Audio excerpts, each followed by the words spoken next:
हमको जो है किसी को जज करना आना चाहिए। अगर हम ये समझ लें कि ये इंसान कैसा है, तो चाहे हम अपने घर में हो या ऑफिस में हो या कहीं और कार्य क्षेत्र में हो, हम निश्चित रूप से ही सफलता प्राप्त करेंगे।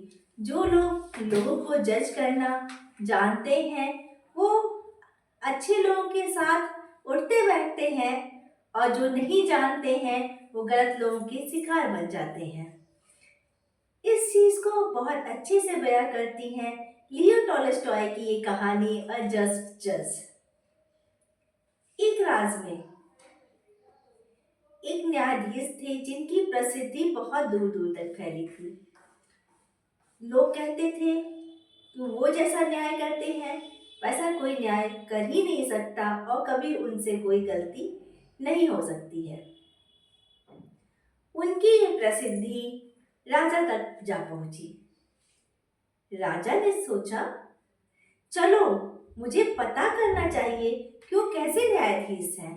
कुछ तो उसमें बात होगी कि उनकी प्रसिद्धि इतनी दूर तक पहुंची है। वो अपने घोड़े पे चल दिए। जब न्यायाधीश के दरबार तक पहुंचे तो उसके बाहर ही एक भिखारी बैठा था। भिखारी हाथ जोड़ के राजा से विनती कर रहा था। उसको देख के राजा ने सोचा, चलो मैं इसे कुछ दे देता हूँ। राजा ने उस भिखारी को कुछ पैसे दिए, कुछ सिक्के दिए। उस भिखारी ने उसको लेने के बाद राजा ने कहा, मैं राजा से उस भिखारी ने कहा कि मैं चलने में असमर्थ हूँ, मुझे थोड़ी दूर चौराहे पे छोड़ दीजिए। राजा को उसकी बात पे दया आ गई और राजा ने उसको अपने घोड़े पे बैठा लिया। जैसे राजा चौराहे तक पहुंचे, उन्होंने भिखारी से कहा, उधर देखो चौराहा आ गया। भिखारी ने कहा, मैं उतरूं? उतरोगे तो आप। भिखारी के तेवर एकदम बदले हुए थे। राजा उसको देखता रह गया, अरे ये क्या। भिखारी ने कहा कि उतरो, ये घोड़ा मेरा है। राजा कहे, तुम्हारा दिमाग खराब हो गया है, ये घोड़ा तो मेरा है। थोड़ी देर में ही वो भिखारी चिल्लाने लगा। राजा को कुछ समझ नहीं आ रहा था। उस भिखारी ने कहा, ये घोड़ा मेरा है, तुम उतर जाओ। कुछ ही देर बाद लोगों ने उन दोनों को घेर लिया और सब कहने लगे, अब इसका फैसला तो न्यायाधीश महोदय ही करेंगे, उनसे तो कभी गलत न्याय हो ही नहीं सकता। तो राजा वो भिखारी दरबार में पहुंचा। वहां पर पहले से ही दो केस थे। एक था एक लेखक और एक किसान का। लेखक कह रहा था, ये मेरी पत्नी है। किसान कह रहा था, ये मेरी पत्नी है।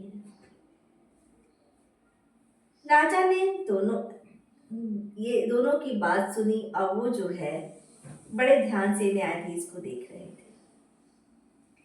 न्यायाधीश महोदय ने कहा, अच्छा ठीक है, आज की रात अपनी पत्नी को यहाँ छोड़ के चले जाओ, कल फिर आना। तब जो है वो लोग वहां से चले गए। इसके बाद दूसरा केस था एक कसाई और एक तेली का। कसाई कह रहा था, ये पैसे से भरी थैली मेरी है, और तेली कह रहा था, ये पैसे मेरे हैं। न्यायाधीश ने कहा, अच्छा ठीक है, आप ये पैसे यहाँ छोड़ के चले जाइए, कल आइएगा। अब तीसरे नंबर पे राजा जी का केस था। राजा जी ने कहा, ये मेरा घोड़ा है, भिखारी ने कहा ये मेरा घोड़ा है। न्यायाधीश महोदय ने कहा अगर आपको आपत्ति ना हो तो आपके घोड़े को मैं आज अस्तबल में रखूंगा, आप लोग कल आइएगा। सभी लोग वहां से चले गए। दूसरा दिन हुआ,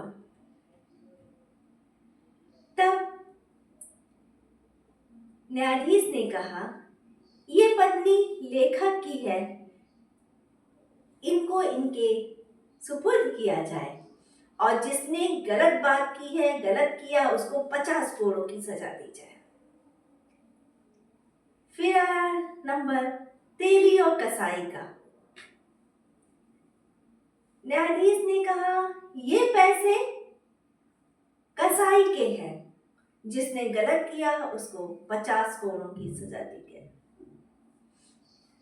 अब नंबर आया राजा जी और भिखारी का। न्यायाधीश ने कहा आप लोग चलिए मेरे साथ अस्तबल में। वो दोनों को लेकर अस्तबल में चले गए और कहे आप लोग पहचानिए आपका कौन सा घोड़ा है। राजा ने भी अपने घोड़े को पहचान लिया और भिखारी ने भी अपने उसी घोड़े को पहचान लिया। लेकिन न्यायाधीश ने कहा ये घोड़ा आपका है, राजा जी का घोड़ा है ये, और जिसने गलत किया है उसको 50 कोड़ों की सजा दी जाए। इस तरह से न्यायाधीश फैसला सुना के अपने घर जाने लगे। राजा उनके पीछे पीछे चलने लगे। जब न्यायाधीश ने देखा कि मेरे पीछे कोई आ रहा है तो वो रुके। उन्होंने कहा क्या बात है, आपको मेरे फैसले पे कोई ऐतराज है? आपको लगा मैं गलत किया हूं? राजा जी ने कहा नहीं नहीं, लेकिन मैं ये जानना चाहता हूं कि आप ये कैसे जान गए कि पत्नी लेखक की है।